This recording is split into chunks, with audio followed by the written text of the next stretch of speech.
오늘 본문 말씀을 잘 기억하시면서 제가 다른 성경 말씀을 하나 또 좀 여러분들과 나누고 싶어요. 마태복음 9장에 여러분들이 아주 잘 아는 말씀입니다. 이 중풍병자 걸린 환자가 있어요. 그래서 침대에서 일어나지 못합니다.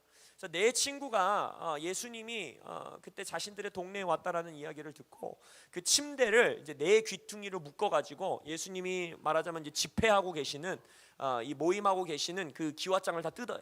근데 이 기와장이란 말도 좀 웃겨요. 유대인 사회에는 기와가 없습니다, 여러분. 근데 아무튼 천장을 뜯어요.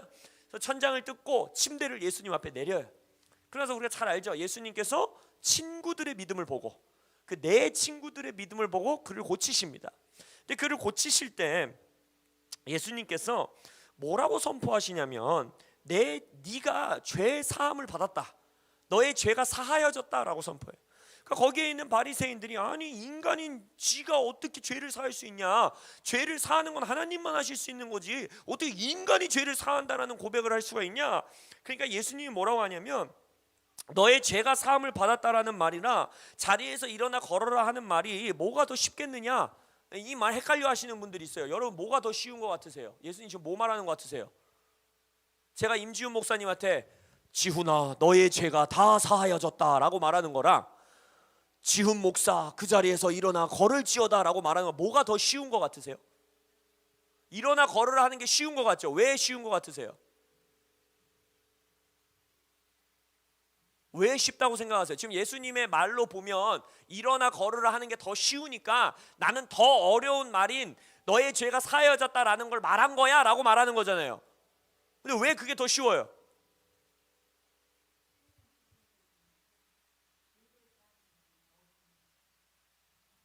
아니에요. 그런 뜻이 아니에요. 중풍병자인데 어떻게 컨트롤해요? 못 일어나는 사람인데. 이거 봐요. 성경 읽으면서도 이러면 안 돼요, 여러분. 이게 무슨 말이냐면 너 일어나 걸어라 하는 거는 그 말이 진짜인지 아닌지 한 방에 진위가 판명됩니다. 너 일어나 걸어라 이랬는데 못 걸으면 뭐예요? 예수님은 가짜인 거예요. 근데 너 일어나 걸어라 이랬는데 걸으면 그 자리에서 판명돼요. 그 사람이 예수의 말 때문에 고쳐졌구나. 근데 너의 죄가 사함받았다 라고 말하는 건 이 사람 죄가 사함받는 걸 우리가 어떻게 합니까? 알 수가 없어요. 그렇죠? 저 사람한테 죄를 사함받았다고 선포는 해놨는데 이 사람의 죄가 사하여졌는지 안 사하여졌는지 우리가 확인할 방법이 없단 말이에요. 그러니까 그게 더 어려운 거예요. 근데 예수님이 뭐라 그런 거예요? 내가 일어나 걸으라 하는 게 훨씬 쉬웠고 눈앞에 보여줄 수 있는 거였지만 그 이유를 말합니다. 인자가 세상에서 죄를 사하는 권능이 있게 하는 것을 너희가 알게 해주려고 죄를 사하였다는 선포를 통하여 죄 사함 받은 증거로 저 사람이 일어나게 한 것이다 라고 말해요. 여기서 말하고 있는 인자라는 말 당연히 Son of Man 예수님을 지칭하는 성경적 용어예요. 그러나 또한 동시에 생각해 보세요. 바리새인들이 지금 뭘 꾸짖었어요? 하나님 말고 누가 어떻게 인간의 죄를 사할 수 있느냐라고 말하잖아요. 그런데 예수님이 Son of Man이잖아요. 인간의 아들이 죄 사하는 권세가 있음을 너희들에게 알게 하려 함이다 라고 말씀하셨어요. 이 배경 안에서 오늘 본문인 요한복음을 잘 생각해 보세요. 우리는 이렇게 쉽게 생각할 수 있어요. 여기서 말하는 사람의 아들이란 단어, 요 인자라는 단어는 우리를 지칭하는 것이 아니라 예수님, 그건 신학적 용어야. 아무리 사람의 아들이라고 말해도 인자가 라고 하는 건 다 예수님을 말하는 거야. 예수님이 하나님이었으니까 죄를 사하실 수 있는 거지 라고 생각할 수 있어요. 그 말도 맞는 말이에요. 예수님이 하나님이시기 때문에 죄를 사하셨어요. 근데 그 동일한 예수님이 죽음을 이기시고 부활하시고 부활의 몸을 입은 채 제자들에게 나타나십니다. 승천하시기 바로 직전이에요. 이제 제자들이 나를 믿는 너희들이 뭘 해야 되는지 임무를 부여할 때 예수님이 하나님의 나라로 이제 아버지의 보좌 우편으로 가기 전에 하나님 나라를 40일간 강론하시면서 너희들은 이렇게 살아라. 나의 제자의 삶은 이것이다 라고 말하고 있는 때예요. 그때 예수님이 말하시는 걸 보십시오. 첫 번째, 성령을 받으라 라고 말씀하십니다. 여러분 성령 충만하시길 예수 이름으로 축복합니다. 성령 없이는 예수님의 삶을 따라갈 수 없어요. 너의 십자가를 지고 나를 따르라 했던 예수님의 삶은 오직 성령으로만 가능함을 예수 이름으로 선포합니다. 근데 우리는 성령을 받았다 하면 딱 떠오르는 거 막 은사가 나타나고 기적을 행하고 놀라운 능력을 행하고 그거 당연히 포함됩니다. 그리고 당연히 나타나야 되는 것이 나를 믿는 자에게는 이러한 표적이 따르리니 여러분 표적과 기적과 이사가 여러분들을 따르시기를 예수 이름으로 축복합니다. 근데 이 본문 말씀에서 예수님이 하시는 걸 주목해 보세요. 성령을 받으라. 그리고 성령을 후 하고 주세요. 숨을 내셨다 그래요. 지금 성령을 주셨어요 제자들에게. 그러면서 뭐라고 합니까?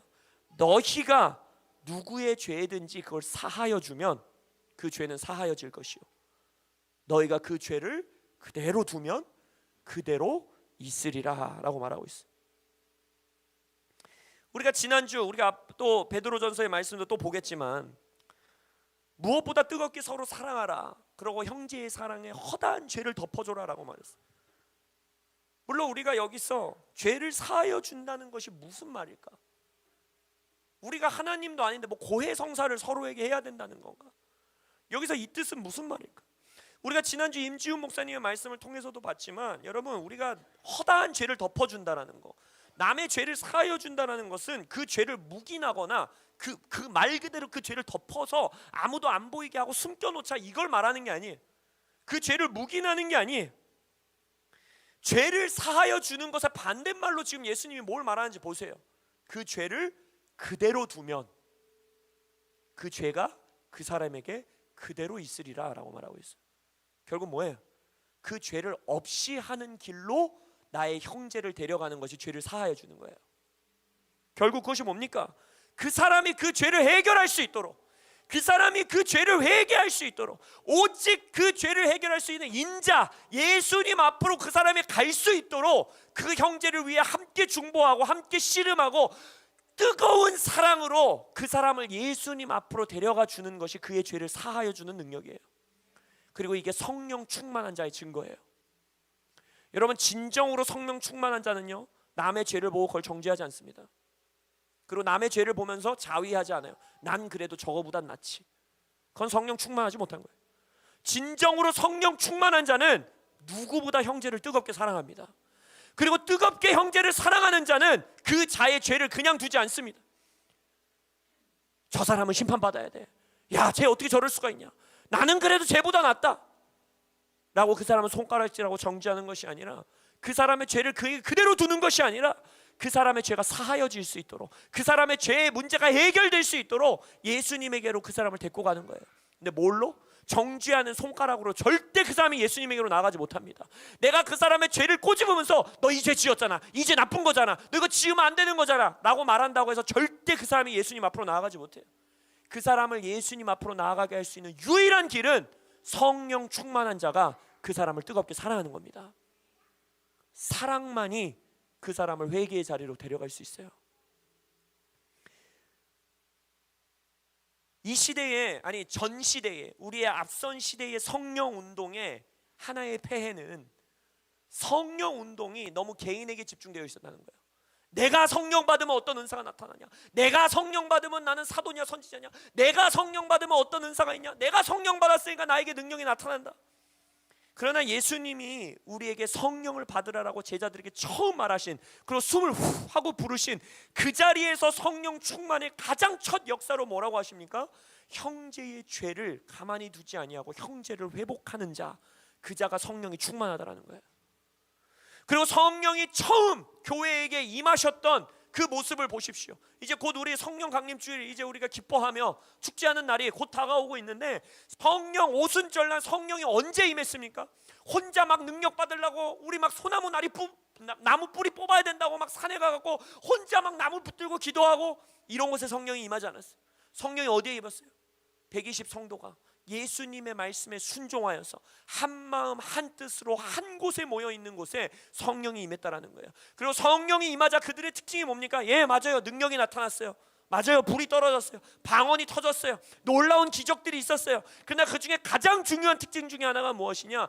나의 돈, 나의 지갑을 열어서 내 형제들의 가난함을 도왔다라는 거예요. 그들 가운데 물건의 통용함이 있었다라는 거예요. 형제를 사랑함, 허다한 죄를 덮어주는 사람. 여러분, 성령 충만한 자는 공동체를 사랑합니다. 성령 충만한 자는 내 옆에 있는 형제를 사랑합니다. 성령 충만한 자는 내 옆에 있는 형제를 너무나 뜨겁게 사랑해서 내 형제가 죄에 그대로 두는 것을 볼 수 없는 자예요. 그걸 정죄하지도 않고 그 사람을 수치심을 주는 것이 아니라 그리스도 예수 안에 있는 자에게는 결코 정죄함과 수치함이 없다 그랬기 때문에 그 자를 예수님에게로 데려가는, 그와 함께 너의 죄가 나의 죄고 너의 승리가 나의 승리이기 때문에 나는 너를 지키는 자이기 때문에 너의 죄를 그냥 둘 수 없다고 함께 씨름하고 기도하고 중보하고 그를 회복의 길로 들어설 수 있도록 그에게 나의 삶을 내어주는 자, 그 자가 성령 충만한 자라는 것입니다.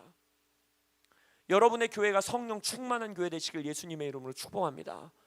여러분의 가정이 성령 충만한 가정 되시길 예수님의 이름으로 축복합니다. 여러분 스스로가 옆에 있는 집사님에게, 형제 자매에게, 장로님 권사님에게, 우리 교회 청년과 아이들에게 성령 충만하여 그들을 뜨겁게 사랑하시는 분들 되시길 예수님의 이름으로 축복합니다. 그것이 바로 죄와 피 흘리기까지 싸울 수 있는 교회 공동체의 특징이에요. 이 싸움은 절대 개인의 싸움이 아닙니다. 절대 개인의 싸움이 아니에요. 예수님이 말했어요. 제자들에게 성령을 받으라 하고 너의 죄를 사하여 줄 수 있는, 너의 죄를 그대로 두지 않고 네가 죄와 싸워 승리할 수 있게 너를 도울 수 있는 자가 네 바로 옆에 있다라고 말하고 있는 거예요. 이 자가 너를 도울 것이고 너는 그 자를 도와야 한다. 성령을 받을지어다라고 예수님은 말씀하고 계시다라는 것입니다. 야고보서 말씀이 말하죠. 내 형제들아, 너희 중에 미혹되어 진리를 떠난 자를 누가 돌아서게 하며, 죄의 길로 들어선 자를, 네가 그 자를 다시 돌이키게 하면, 회개의 자리로 데려올 수 있다면 너희가 알 것은 죄인을 미혹된 길에서 돌아서게 하는 자가 그의 영혼을 사망에서 구할 것이며 허다한 죄를 덮을 것이라. 자, 여기서 허다한 죄를 덮는다는 게 무슨 의미인지 설명해 주고 있죠. 미혹의 길로 들어선 자, 죄악의 길로 들어선 자를 돌이키게 해주는 자, 그 자가 다시 예수님께로 갈 수 있도록 그를 사랑해주고 그의 발을 씻겨주고 그를 먹이고 그를 위해 중보하고 그와 함께 울 수 있는 자, 그 자가 형제의 죄를 덮어준다라는 거예요. 근데 여기서 무엇을 위하여 그 일을 하는지 한번 보십시오. 우리 공동체에 있는 형제 때문에 우리 교회가 욕먹을까봐, 우리 사역에 큰일 날까봐, 이거 조용히 지나가야 돼, 조심해야 돼, 이러면서 하지 않아요. 그래서 뭐라고 합니까? 그의 영혼을 사망에서 구원하기 원하는 사랑이 있어야 돼요. 그의 영혼을 불쌍하게 여기는 자만이 형제의 허다한 죄를 덮을 수 있다는 것이에요. 그래서 베드로전서에서 이렇게 말하죠. 만물의 마지막이 가까이 왔으니, 이건 우리를 향한 말씀입니다. 여러분, 마지막 때가 가까이 왔어요. 만물의 마지막이 가까이 왔으니 그러므로 첫 번째, 너희는 정신 차려라 이러고 있어요. 베드로 사도가 이러, 야 정신 차려 이것들아 라고 말해요. 지금 우리 그렇게 가볍게 살 때가 아니야. 대충 살 때가 아니야. 종교인같이 살 때가 아니야. 정신 차려야 돼 라고 말하고 있어요. 그러면서 말합니다. 근신하여서 기도해야 돼, 깨어서 기도해야 돼 라고 말해요. 그러면서 마지막으로 뭐라 하냐, 무엇보다도. 제가 성경에서 이런 단어가 중요하다고 그랬죠. 이는, 그러므로, 왜냐하면, 무엇보다도, 이런 게 정말 중요한 말씀. 무엇보다도 정신 차리는 것도 중요하고 근신하여 깨어 기도하는 것도 너무 중요한데, 무엇보다도 뜨겁게 서로 사랑할지니 사랑은 허다한 죄를 덮으니라. 아까 예수님이 말한 것처럼 성령 충만한 자가 형제의 죄를 그대로 두지 아니하고 그의 죄를 사하는 권세, 그의 죄가 해결받을 수 있도록 예수님께로 돌이킬 수 있는 권세, 허다한 죄를 덮는 권세는 누구에게 주어지느냐? 이 베드로 사도가 말하는 것처럼 형제의 영혼을 뜨겁게 사랑하는 자에게 주어진다는 거예요. 그 형제의 문제 해결해서 내 사역에 누가 되지 않게 하기 위해, 그 자매의 죄 문제 해결해가지고 큰 말 나오지 않게 하기 위해 사는 자에게 주어지는 권세가 아니에요.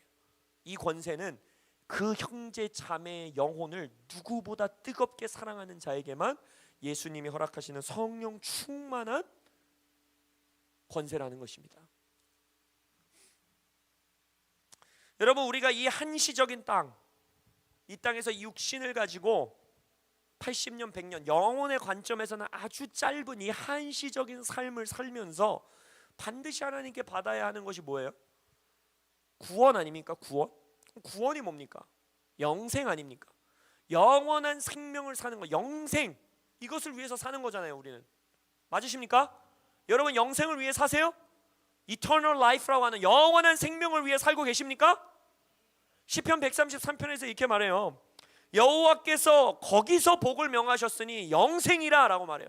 그러니까 하나님께서 직접 영생의 복을 명령하시는 자리가 있다라는 거예요.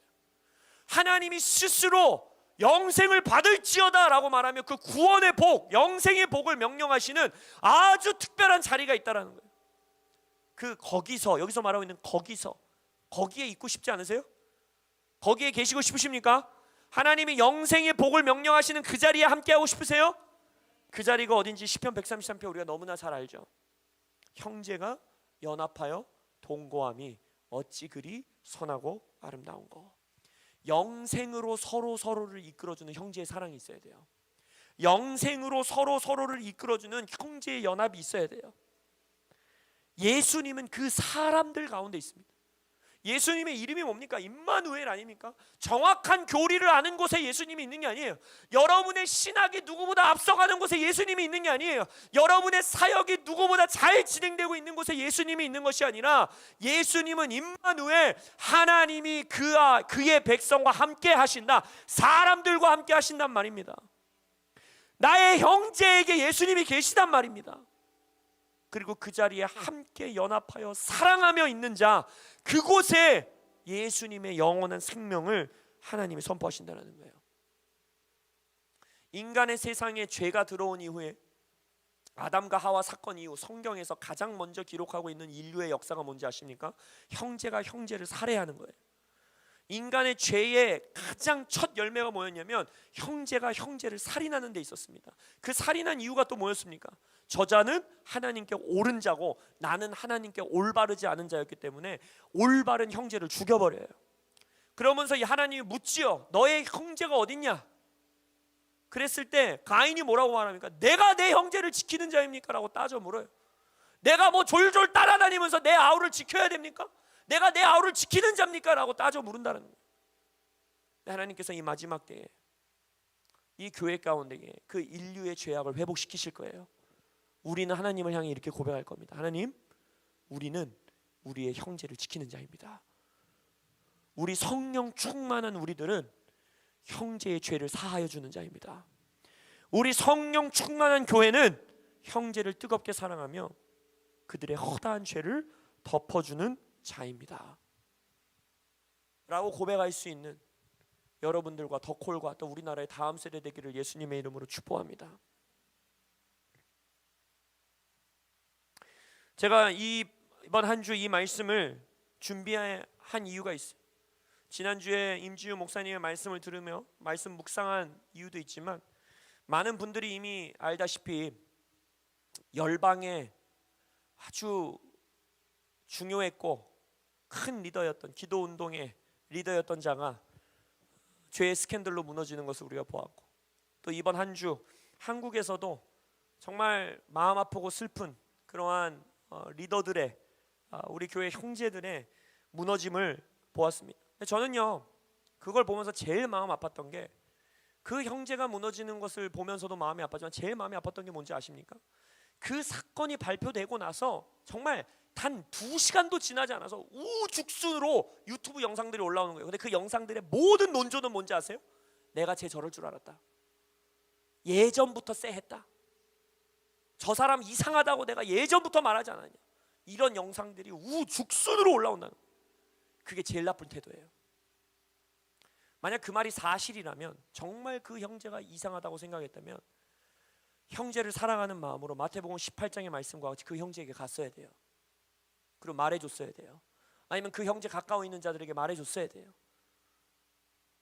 그 죄가 터지고 나니까 그 죄가 무너짐이 드러나고 나니까 나는 저보단 나아. 나는 저런 죄는 짓지 않아. 쟤는 진짜 혼나야 되는 애야. 선을 긋고. 그런 영상을 통해서 그들이 주장하는 건 뭔지 아세요? 교회의 몸을 자정 능력을 회복하기 위함이다. 교회를 깨끗하게 하기 위함이다. 말도 안 되는 소리예요. 그 영상을 보고 기뻐할 사람, 기뻐할 존재는 딱 한 존재밖에 없어요. 사단밖에 없습니다. 사단만 좋아해요.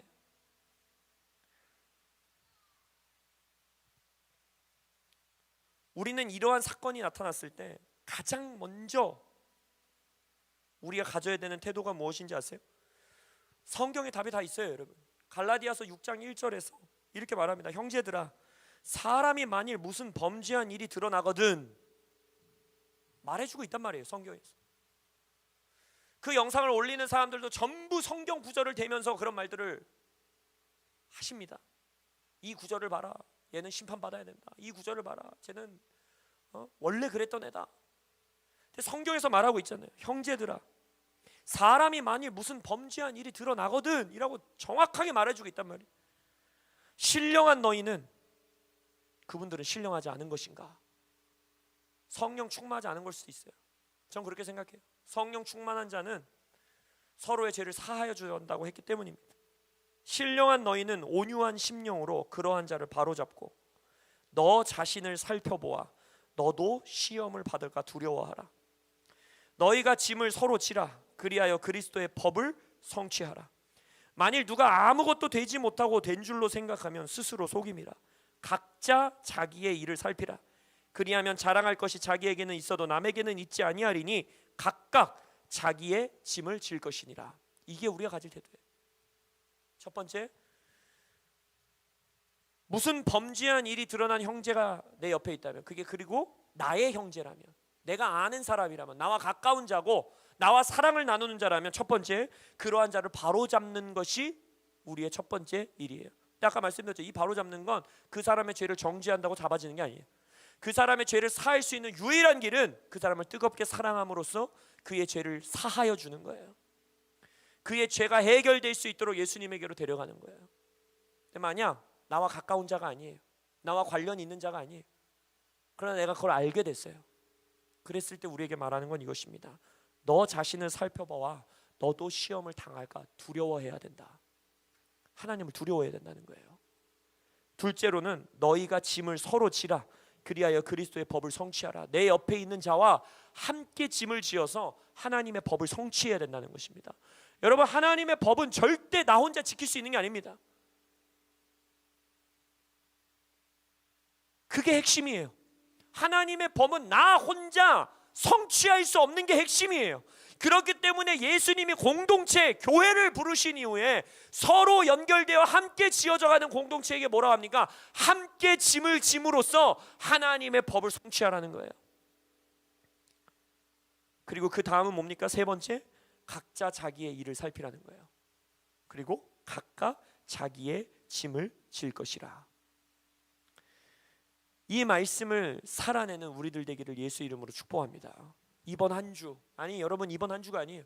이제 이 남아있는 우리의 인생 가운데 우리가 기도 운동하겠다고, 다음 세대들 살리겠다고, 다음 세대들이 기도자와 예배자로 일어나는 일에 우리가 헌신하겠다고 모인 것 아닙니까? 그럼 우리가 여기서 반드시 이 마지막 때에 기억해야 되는 것은 무엇이냐? 첫 번째, 나도 시험 당할까 두려워 떠는 마음으로 하나님 앞에 서 계시기를 예수님의 이름으로 축복합니다. 그리고 두 번째, 나와 함께 짐을 질 수 있는 형제 자매와 함께 하십시오. 이 시대는 그 어느 때보다도 가난한 성도로 계실 때가 아니에요. 교회 공동체 없이 떠다니실 때가 아닙니다. 마귀가 우는 사자와 같이 두루 다니며 삼킬 자를 찾고 있는 시대예요. 교회의 몸에서 벗어다니는 자는 삼켜집니다. 커버링 아래 있지 않는 자들은 삼켜집니다. 나를 죽기까지 사랑하는, 나의 허다한 죄를 덮어줄 형제와 함께 있지 않은 자는 삼켜진다라는 거예요. 나와 함께 짐을 짊어질 자를 찾으셔야 돼요. 그리고 하나님의 법을 함께 성취해야 됩니다. 그리고 세 번째, 각자 자기의 일을 살피십시오. 공동체 안에서 함께 짐을 짊어질 뿐 아니라 성령 안에서 내 삶을 돌아보셔야 돼요. 회개할 거리들을 찾으세요. 회개할 것을 보여달라고 구하세요. 성령께서 나를 하나님의 친절하심 아래 회개의 자리로 이끌어 주시기를 고백하셔야 됩니다.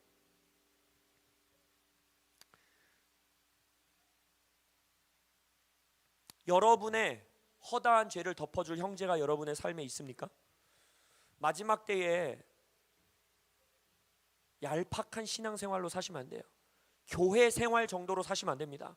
정말 나의 죄를, 허다한 죄를 덮어줄 수 있는, 나의 생명을 맡길 수 있는 형제가 여러분 삶에 없다면요, 교회 안에서 누구보다 깊이 마음 문을 열고 형제에게 다가가셔야 돼요.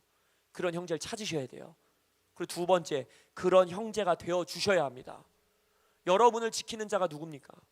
그리고 여러분은 누구를 지키고 계십니까? 성령 충만한 자의 특징이 바로 그거예요. 서로의 죄를 사하여 주는 권세. 성령 충만하시길 예수 이름으로 축복합니다. 나의 허다한 죄를 덮어주는 뜨겁게 사랑하는 형제 공동체 안에 계시길 예수 이름으로 축복합니다. 그리고 여러분들이 형제들의 허다한 죄를 덮기 위하여 뜨겁게 사랑하시는 여러분들 되시길 예수 이름으로 축복합니다. 가정 안에 그러한 사랑이 있고 교회 안에 그러한 성령 충만함이 있으시길 예수 이름으로 축복합니다. 그것만이 우리의 살 길이에요. 그것만이 우리의 살 길입니다.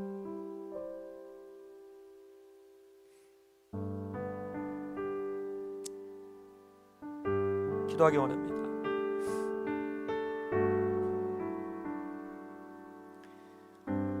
이번 한 주 제가 주님 앞에서 계속해서 기도했던 것이 그거예요. 하나님, 내가 하나님을 두려워할 수 있는 은혜를 주십시오.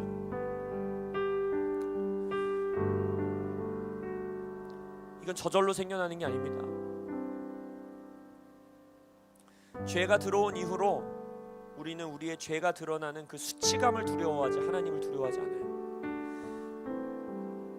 하나님을 두려워했다면 아담과 하와는 그 앞에서 무릎 꿇고 회개하여 돌이켰을 것입니다. 그러나 그들의 벌거벗은 몸이 드러나는 것이 더 두려웠기 때문에 하나님에게서부터 숨어요. 그게 거짓 두려움입니다. 진정한 두려움, 거룩한 두려움, 하나님을 경외하는 두려움은요, 우리의 몸에 가리고 있는 모든 나뭇가지들을 벗어던지고 발가벗은 채로 하나님 앞에 엎드리는 겁니다. 이 시간 우리 좀 기도하며 나아가기 원합니다. 기도할 때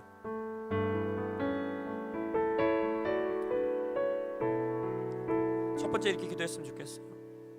성령 충만한 자로서 나의 형제를 정죄하는 죄로부터 내가 자유케 되게 하여 주옵소서. 그의 죄를 묵인하고 덮어버린다라는 것이 아니라, 하나님이 당연히 다루시겠죠. 그리고 다루셔야 합니다. 하나님이 한국 교회를 깨끗게 하셔야 합니다. 그러나 그것이 나의 정죄하는 손가락으로 절대 이루어지지 않습니다. 그래서 이 시간 기도하며 나갈 때, 하나님, 내가 성령 충만하기 원하오니 내가 형제의 죄를 정죄하는 자가 아니라 그의 죄를 사하는 권세를 가진 자가 되게 하여 주옵소서. 그의 죄를 그대로 두는 자가 아니라 그의 죄를 덮는, 허다한 죄를 덮는 사랑을 가진 자가 되게 하여 주옵소서. 기도하며 나아갑니다. 주여,